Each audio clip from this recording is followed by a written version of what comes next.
Hello and welcome, everybody. It is Vintage Super League time once again. I'm Randy Bueller. I'm joined by Eric Froelich. How you doing, Eric? I'm doing awesome. How are you? I'm not looking forward to our match later.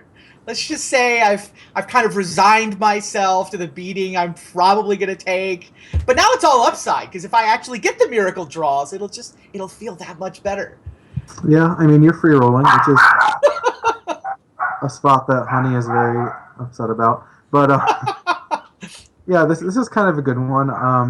If I lose, I get to be justifiably saltier than anyone before, and if you lose, you True. get to be justifiably salty about getting an unwinnable matchup. So either I've way, already done that part.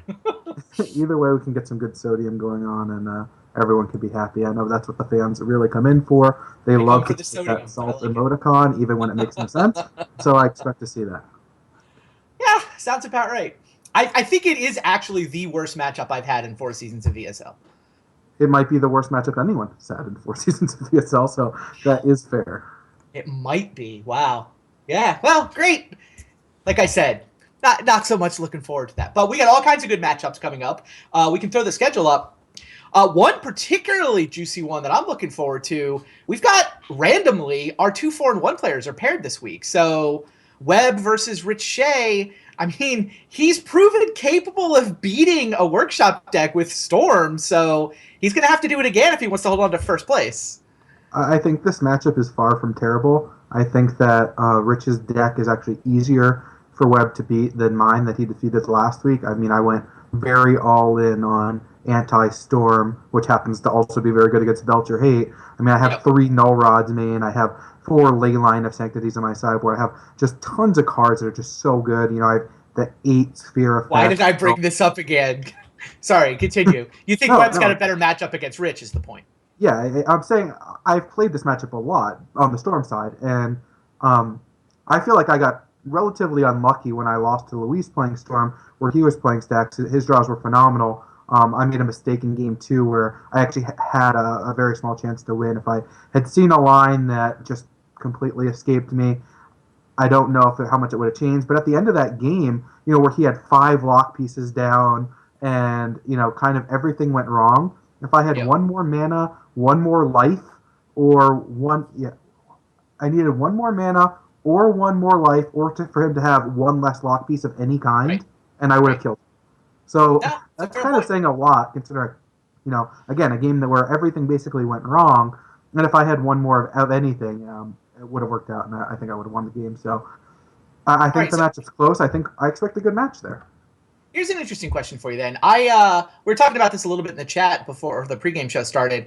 I am of the opinion that the Storm deck is a little bit too good right now, and the Dark Petition just should be restricted in Vintage.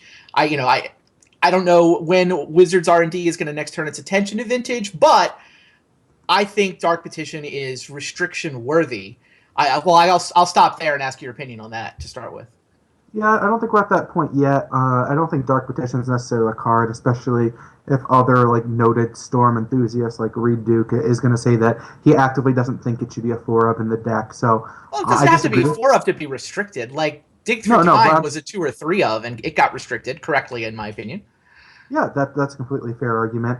I don't think we have enough data points, and I actually don't think Storm is actually that popular a deck necessarily outside of our league. To the point that Well, so I think what's going on is that all the Storm being arguably the best deck is why we're seeing so much shops. Now, maybe that is local to the VSL metagame, but I think that's going on out there too, where the reason to play shops is that you actually get to feast on the Storm decks. And so, in a yeah, weird way, if you did restrict something out of the Storm deck, there'd be less prey for the workshop decks to be the predator for. You might actually see less workshops too, and the whole metagame would feel a little more diverse. yeah, I don't know how much I buy into all that. I mean, it makes sense on one level, but I'm not sure that's actually how it plays out. Again, I think that the worldwide metagame is a lot more diverse than what we have right here. I think that we've Fair. had several people in the league say that Storm and Shops are the 2 best decks by head and shoulders. Other people in the league don't agree with that. Rich Shea's been trying to prove it wrong all week by building decks that of course contradict that point. Um, I was gonna bring up Rich Shea. I know Dude I beat you to your punch. 4 a daily event with what Titania of something or another. What the hell Yeah, was the card he was oathing up? I I don't don't need know to the like. name of it, but it does bring back lands from the graveyard and Right. other random nonsense. I mean, It, Oath, to be fair, is pretty good against workshops in general. That's just always been the case. Yeah, I think that our metagame right now is a little bit less diverse than, again, the worldwide metagame just in any other area, which, that is part of people's personalities and which decks they enjoy playing. I don't think the workshop decks are being played just to feast on Storm.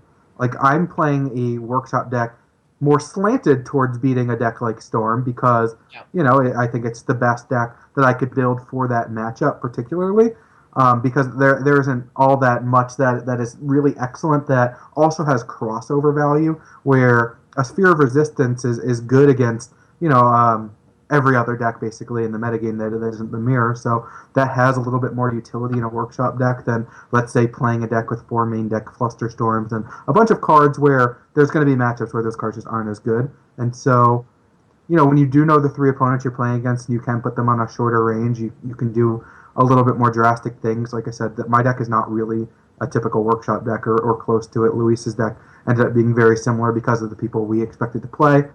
And so that changes things a little bit. I think that the Shops versus Storm matchup is interesting and definitely fun to watch, and there's a lot of room to kind of change what your general game plan is going to be on either side, which is nice.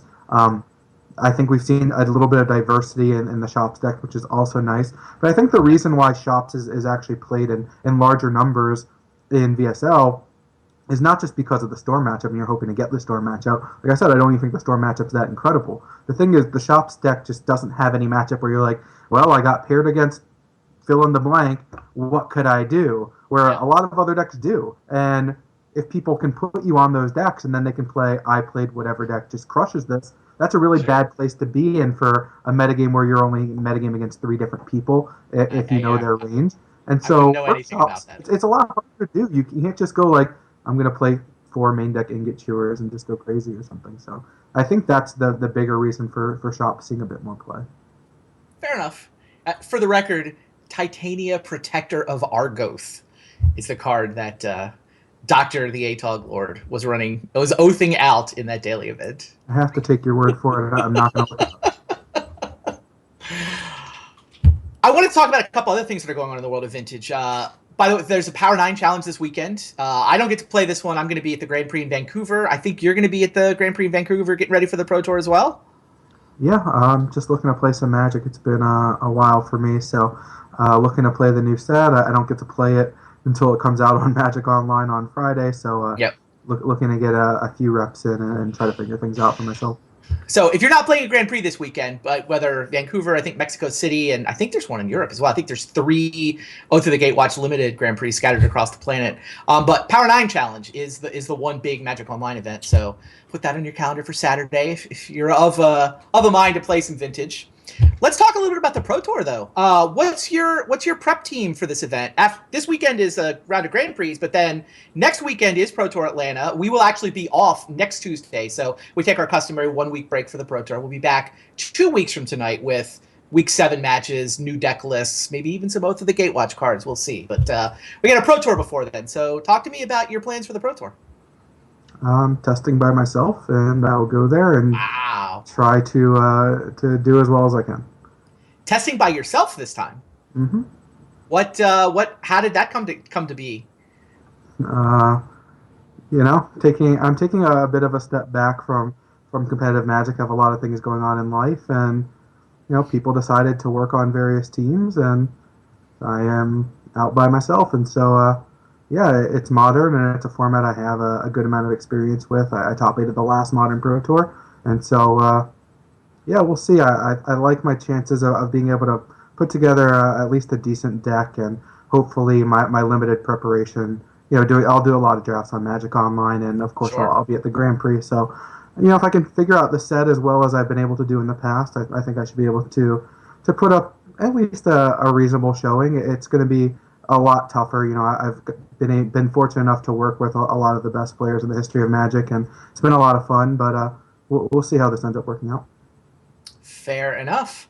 I mentioned the Power 9 Challenge that's coming up, the Vintage Tournament of Magic Online. One other Vintage Tournament that's coming up that I wanted to mention, there is an Asian Vintage Championships coming up. I was talking to some of the guys that are running this. They were kind of asking if we could let people know that this event is coming up. I think that there's a desire on these guys to have, the Tokyo equivalent of an Eternal Weekend. So they're going to kick this off March 27th in Tokyo. It's actually a 24-player invite-only tournament, and our own Stephen Benendian is actually going to be one of those 24 players. So he's going to make the trip over. I know Steve hasn't been to Japan before and is very much looking forward to making this trip, but something to keep an eye out for if you're, maybe you're in Japan, you can play one of the local qualifiers to try to sneak into this thing, or I also do believe that they're going to have a stream of it. So coming up toward the end of March, our season will be done, but kind of a couple weeks after the current VSL season ends.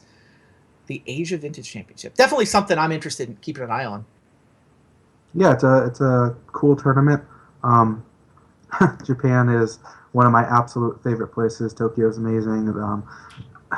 It's a lot of travel, which is tough when you have a busy schedule, a family, and just things to do where you can't handle that much jet lag.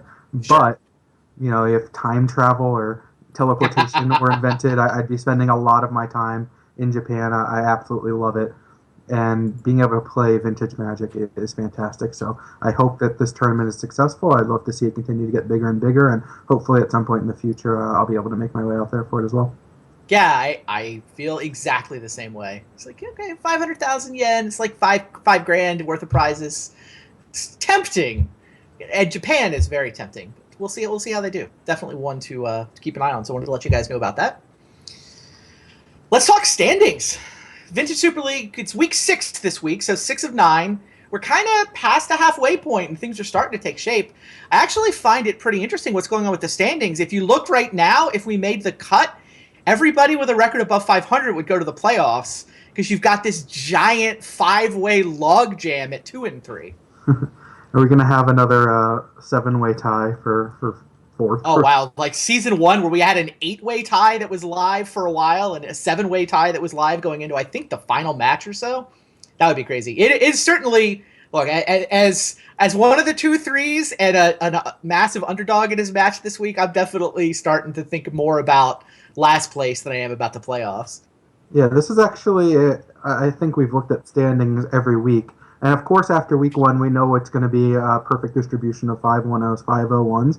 But I think this is actually the first week we've had where it hasn't been a perfect bell curve of records. I think one thing went wrong. I think that we had after, week 2, we had 3 people at 2-0, 4 people at 1-1, 3 people at 0-2. And after week 3, we had 2 people at 3-0, 2 people at 0-3, and 3-3. And then even last week going in, we had, we just got logged up completely in the middle of having, just 3 people at 3-1, 3 people at 1-3, and 4 people at 2-2. Nobody at 4-0, nobody at 0-4. And so this is actually the first time I think that we don't have that perfect bell distribution.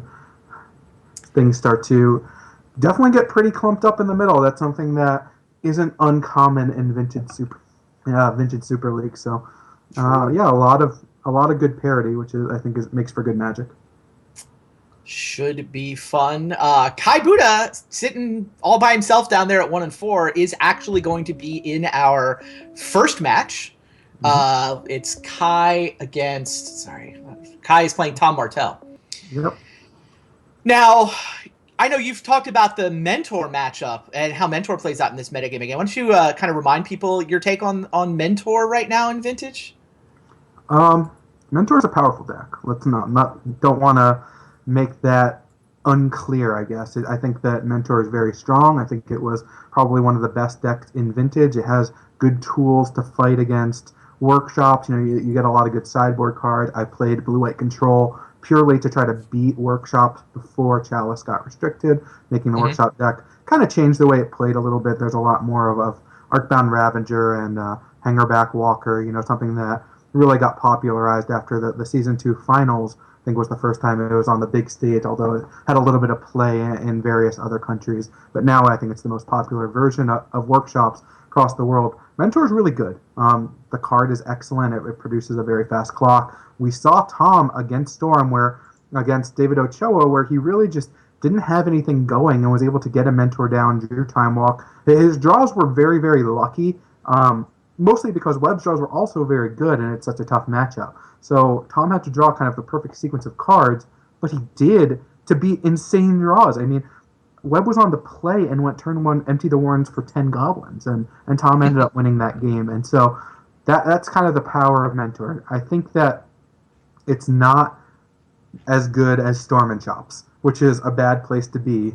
And it doesn't have an especially great matchup against either. Part of the problem is, if you look at Tom's deck, he's got to play something like 4 Mental Missteps and a Flusterstorm to have any chance against a variety of decks. It's good against the blue decks, but especially against something like Storm. And those cards are straight dead against a deck like Shops. And so that's just kind of a tough place to be. That is kind of the downfall of the blue decks, of why they're not quite as powerful as these decks that don't have to deal with those dead cards. I think that's one of the bigger issues, is that you can't afford those bad draws, and you can't afford to not play these cards, so you're kind of in no man's land a little bit with like 10% or more of your deck that you just never want to see in certain matchups, and that's a tough place to be.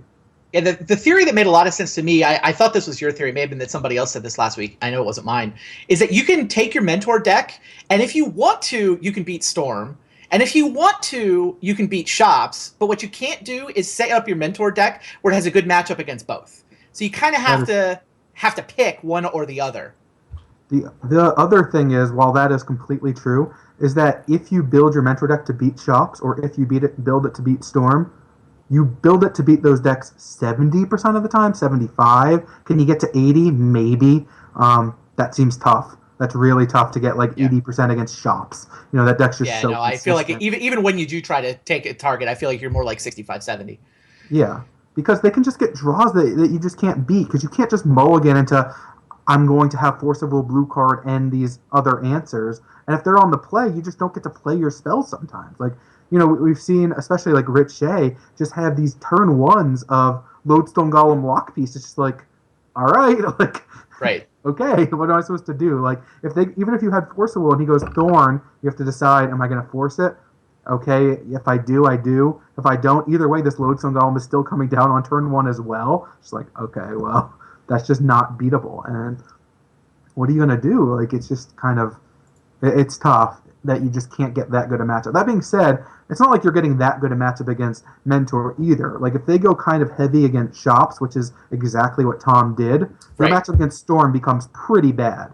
That being said, he's already beat Storm with this deck that is really bad against Storm. And so, again, it becomes like maybe a 75-25 type thing.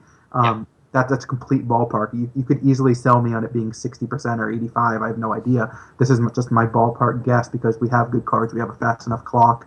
If you draw them in the right combination, you got a good chance. So it has a lot of good cards. It's a very strong deck. I don't think it's as good as the other two decks, but it's definitely a player, and will always continue to be so in Vintage. I don't see Mentor becoming obsolete anytime soon or ever.